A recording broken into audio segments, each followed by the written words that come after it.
what the question I'm trying to ask is this, we have these cliches notions of a true calling, of this authentic self. So, can you tell us what that would mean in a spiritual context and in the context of a youth today? See, this whole thing of calling, because now the calling in 21st century has been slightly tweaked by people because they feel a little embarrassed about the original calling. Calling essentially means God is calling and telling you what you should do. That's where the word comes from. I have a calling means God is calling me and telling me, become an engineer, when he himself was not. So, this comes from a religious context where people say, I have a calling. Once again, it's very foreign in the Indian context, but we have taken it up because today we have come to a place there is nothing specific that we can say Indian, it's gotten all mixed up. We are a kaleidoscope of many things. It's okay. So, this aspect of I came to IIT thinking something, it's some hallowed space, it is not like that, just ordinary people teaching some silly subject. We thought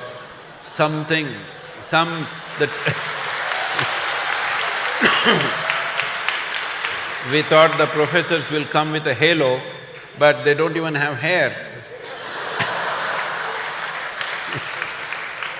So this kind of disappointments are there. So I want you to understand this. See, if you were interested in engineering and you came here, you wouldn't feel this way. You were interested in a social stature and you came here, now you naturally are disappointed, you should be. Actually, there should be an ejection system in the first year, is there?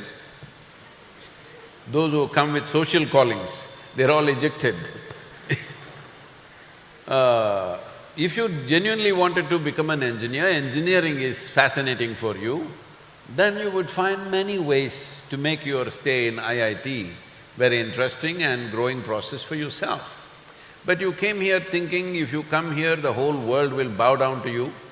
Well, such a thing did not happen, and I'm glad it's not happening, because just because you entered an institution or you fell out of one, if the world starts bowing down, that world will not go very far. If you become a great engineer, people will bow down to you, that's a different matter. So, I think entering any place for wrong reasons always gives you this thing. This happens with an institution, this happens with a job, this happens with marriage. Hello? Because you got into those things for wrong reasons. Out of your love for somebody, if it happens, then it would be different. You thought by this you will get something else, then you will be disappointed. The same thing with this institution. This institution did not drop down from heaven or something, this is human beings built it and of a reasonable standards, better than most other things that we built in the country. So, only if you want to become a good engineer, you're really passionate about becoming an engineer, engineering has fascinated you, then this would be a nice place. If engineering has not fascinated you, you're looking at social prestige and whatever else, I'm glad they're frustrating you. They should frustrate you even more, because for the wrong reasons we are doing things. So, about hierarchy, about filtration systems, see, the question is not about who is superior to whom. But at the same time, competence is one thing that you cannot ignore in the world. You cannot ignore competence. The moment you ignore competence, then it's a downhill society. So, in any given place, competence will be valued, competence will decide who sits where. I think we have to come to terms with it. But in the kindergarten school, you get 100, I get 99 and you're superior to me. This is a bad trend, but at this stage of your life, when you're trying to enter into a certain aspect of life, competence has to be identified. If competence is not identified and rewarded, then what is the point of life? It will be like that. This doesn't mean others have to be treated badly. Maybe there is somebody here who is in engineering college, but they would have made a good chef, maybe they would have made a good musician, they're just in the wrong place. They should volunteer in the kitchen and they may find their calling. So I'm saying, not everybody may have competence for a certain subject. But the problem of education is, we have millions and millions of youth like you, we have to put them into something.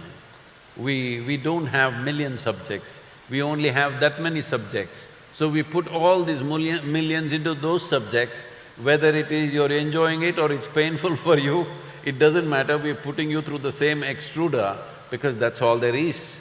We still have not been able to create that kind of education where each one will be nurtured according to their competence.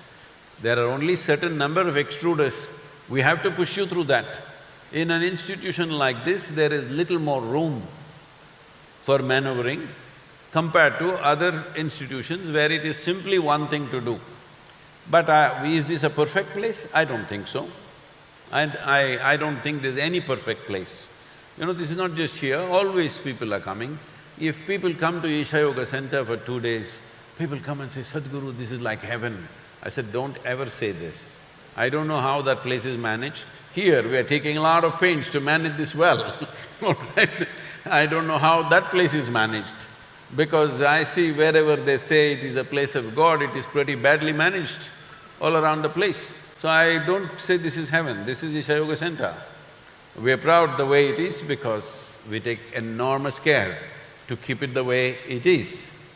Even here, because we are a volunteer organization, you're here compulsively, right? We are a volunteer organization, everybody is there by choice, but they'll come and say, Sadhguru, I can't work with this guy, he's horrible, oh, she's terrible, I can't even look at her face, like this, every day.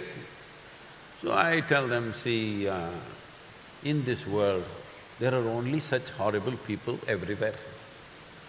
If what you're doing is very significant, if you realize what you're doing is significant, learn to work with all these horrible people.